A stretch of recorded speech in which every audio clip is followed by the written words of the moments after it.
leen di puut papa Amadou mu ngi ci buntu kër yi di puut de. nga ni lan yow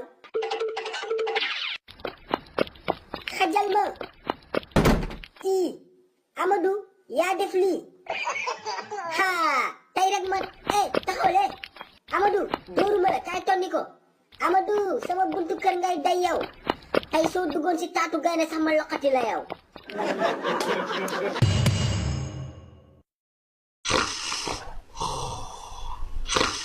papa Saliou doo bàyyi su may nelaw nga may yee boppu gaal yow la sama kër yow. papa dañuy ket dañoo mat ngoon. Saliou mon fils bul ma tooñ boo leen ni ket bul indi boppu gaal sama buntu kër. papa Saliou xam nga yaa ma dee tooñ. laajuma la noppil yow xam naa la yaay borom neefere yu xeeñ yi.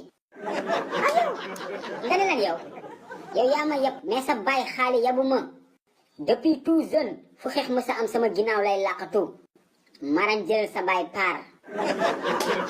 waaw papa nag jox ñu dem. yoruma weccet Saliou ban heure ngeen di football. ngoon ay 5 heures. waa baax na ci kalam ngeen jaaraat ma jox leen ñaar téeméer mais bu leen fi indaale Amadou de. dinaa doon ñëw de par force dama dee ñëw Pipa bu ma ñëw sa kër gi yow laa dee tey.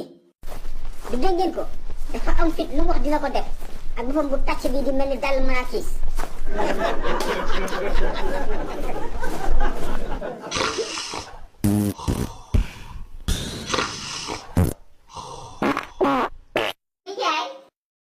nijaay woy sama ndey wu yaay yooyu Amadou day na ma. Amadou man waa kii xanaa da doon gént. Ndumbe où est Amadou ana Amadou le fils de Xaali. nijaay yow Amadou mi àndoon ak xale yi di ket moo la tiital nii. kon dem na nekku fi mag yow ko sa ñoo nekk ci kër gi. waaw. alhamdulillahi rabbil alamin. xam naa ni xale boobu yóbbu na sa fit bi de.